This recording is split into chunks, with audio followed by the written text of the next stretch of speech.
research called garbage in, garbage out, which is if your data is bad, so are your conclusions. Mm-hmm. And I think that nowhere is that more readily visible, at least in the current moment, than in cannabis.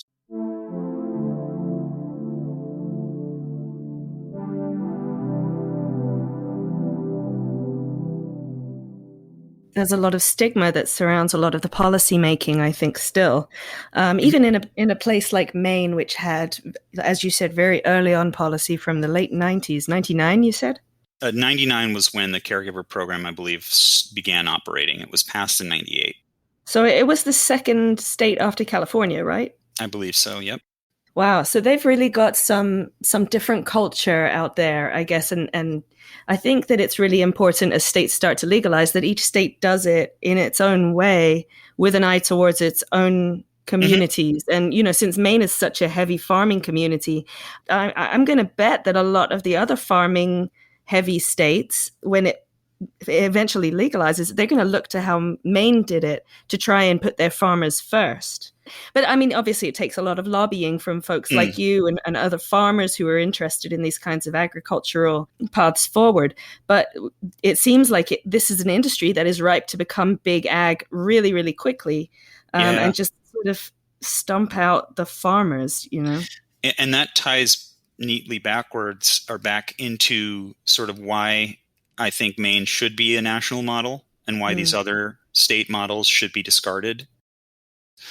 Because track and trace is just one symptom of the problem that only the right people should be in this business, which is essentially what this massive framework for regulatory oversight is.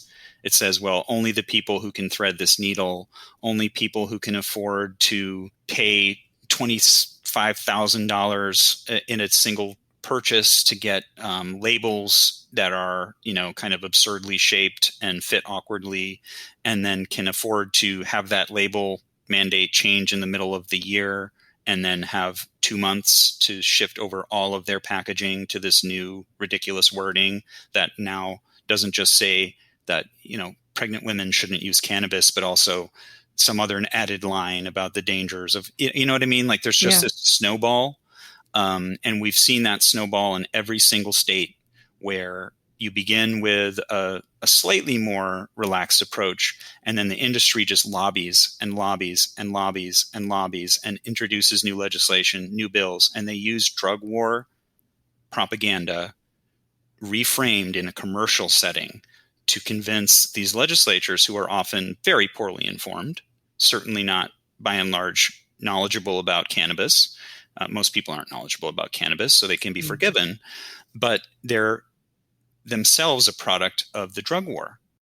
If you have spent any time living in America before 2008, you are a product of the drug war. So what has Maine done to fight that push for more regulation? What we have done well is resisted the urge or the deliberate, sinister machination to ratchet up the compliance burden every 6 months. I think what we would see is that if you just let people do this and you keep the bar low, the market takes care of itself. I mean, we're Americans. We live in this perverse world where all of these horrible things are done in servitude to this concept of the market. But what we're really doing is creating small territories for gigantic companies. We stand a very real risk of losing this incredible opportunity to the consumer packaged goods industrial bad guys. And they really are. That is the plan. The plan is on full view. Read the MORE Act. Sounds great. Oh, let's pay reparations out of a cannabis tax. Oh, by the way, having a cannabis tax means you have to register for that tax to pay that tax to the federal government. Oh, by the way, here's 97,000 pages of regulations you need to have that sales tax license. I'm all about less regulation.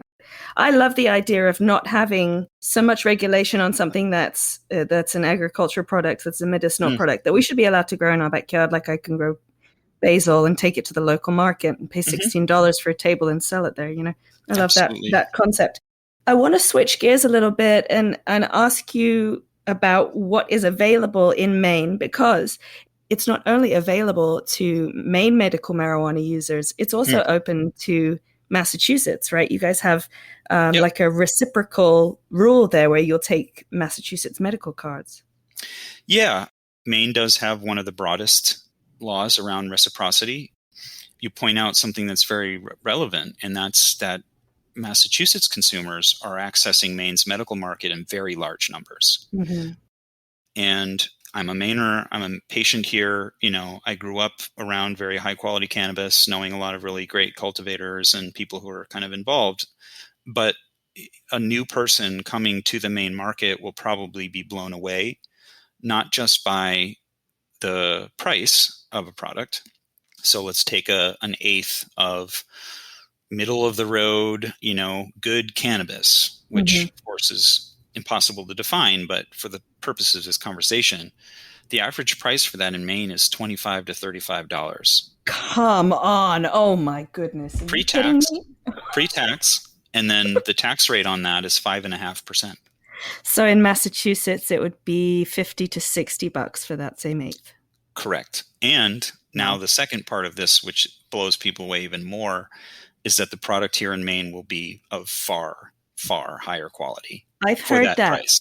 I've heard Yeah. that a lot of people who are medical card holders in Massachusetts, especially if they live in the north, they'll actually make the drive up to the dispensaries in the south of Maine because Yeah. they just prefer the product. They also like the company that they're buying Yeah. from, but a lot of the time it's the actual bud that they just think is of higher Absolutely. quality. Yeah, and I've lived, a number of different places in this country, and I've certainly sampled cannabis from many different places. And I think I can say with whatever authority any individual could have that the finest cannabis, well, there may be some of it, of course, grown elsewhere. The finest cannabis is grown in Maine. Not to put that above the great work of cultivators working elsewhere, Sure. but the real reason for that is because we allow great cultivators to cultivate here. Mm, Whereas in California, they used to, and now they don't. yeah. They kneecapped or eviscerated all of those people, or pushed them completely into the legacy, back into the legacy market.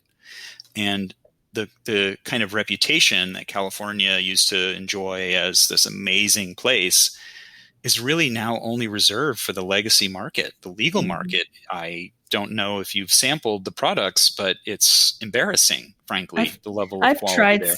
yeah, I've tried some, not in many years, but Mm, I don't think it was it mm, I can't say because I haven't been back in a sure. few years, but I don't think it was as good as some of the stuff that I've been getting lately on the East Coast. Yeah, and that's not like it doesn't make sense because the West Coast, as far as growing conditions, especially if we're talking about outdoor or even modified with greenhouse, hoop house, whatever, the growing season and conditions are so much better in Yeah. most of those markets, but it's the regulation. Mm, And the advantage, again, that we have here is that a farmer can farm. Somebody whose true passion is growing incredible cannabis flower or making, really boutique, funny hash products and just really geeking out over, micron screens for this wash and that wash and those kinds of things. That can be your competitive advantage here. Whereas in California, your only competitive advantage is scale and marketing savvy, which anybody can purchase. So it really yeah. just comes down to scale and funding. And it's funny, people assume that the cannabis market is fragmented and made up of all. And if you read industry, reports, it's like the future for cannabis firms is promising because there's so many things out there still to consolidate and it's very fragmented. And as consolidation happens, efficiency comes to the market and blah, blah, blah, this and that. That's a complete fabrication. The cannabis market is probably dominated by 20 firms. And depending on the region that you're in, it may be two. Florida That's is a wonderful example. There are three companies that control almost the entire Florida cannabis market. And Massachusetts is another great example. People think, yes. oh, there's all these blah, blah, blahs. But actually, do you know who ultimately owns those businesses? A very, very, very small set of companies. Because if you go deep in the financial statements, you will find where these companies have all their licenses. They may hide them from the state regulator in Massachusetts, but they cannot hide them from the SEC. Let's talk about what it's actually like to shop for weed in Maine. What is that experience like? In Maine, I would invite anyone who's never come up and perused. It's a totally different shopping experience. You can come up Route 1, you can come up 295, you can come up 95, and between the New Hampshire border and just my store in the Old Port in Portland, you could visit 30 dispensaries. Wow. And those would all be generally pretty small operators. Not to mention, you could also show up and call any number of 100 delivery services and have them deliver to you wherever you are, which is also impossible in almost all of these states. I have to come check out Maine. It sounds like you guys have a really good system going on and some really good weed to sell. So I think that may be my next stop. Oh, I mean, and we're just, we focused a little bit on just talking about the flower. One of the biggest disconnects is also in the value-added products or in the, foods and concentrates. Many states, those are $80 to $100 a gram for higher-end rosin. Well, I just had a vendor approach me, and this is without disclosing anything confidential or whatever, $25 a gram wholesale hash rosin. Oh my goodness. Which, what am I doing? What are you doing? If I'm an operator, I'm like, oh my goodness, thank you very much. I'm going to turn around and sell that for 50 or 45 or 40. And all of a sudden you have high quality, manually extracted. And again, that's because that person is passionate about making that product, and they don't have to have $10 million to do it, to get it to market. They need, 50,000 or something, which is manageable for many people compared to 5 million, 10 million, 25 million. I mean, geez, in Pennsylvania, I think is one really incredible example. It's almost $500,000 just to pay the state for the permit to cultivate.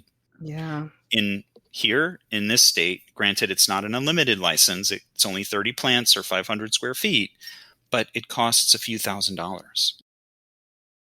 What are some of the top strains that you enjoy up there? Probably my favorite current flower is Rainbow Jones Haze. Ooh. This particular version is cultivated by my friends at Greenport Cannabis, who I, in full disclosure, have to mention is another principal in the Craft Cannabis Association. However, it's a wonderful balance of creativity, stimulation, but within this sort of safe, nice boundary of not too energetic and high flying and not too stony and confounding and confusing. And for me, I'm a writer and a singer. And so when I'm performing or singing or just going to do something generative and creative, it's a really wonderful fuel for that, while also giving you a little bit of that extra kick in the butt to keep you engaged and focused.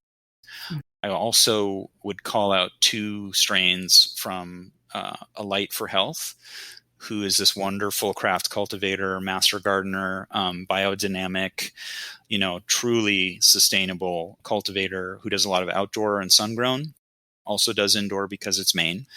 But one of them is Galactic Jack, which is a Jack Herrera cross, a child, which for those who are familiar with that vibe is just the perfect combination of party and chill. Yeah, Jack Herrera is a really popular, right, uplifting. Yeah, and but it also has some body. So if you're in pain, or if you're just feeling down, or if you need to get some things done, it doesn't it doesn't hinder you in the same way that GMO or blueberry hash plant or, a lot of the Kush sort of varieties, which are more about letting go of everything and releasing pain and releasing stress and, or just chilling. Right. So it has an edge of that, but it doesn't take you over the edge into being incapable. And you can see I have a predilection for these types of strains where there's a little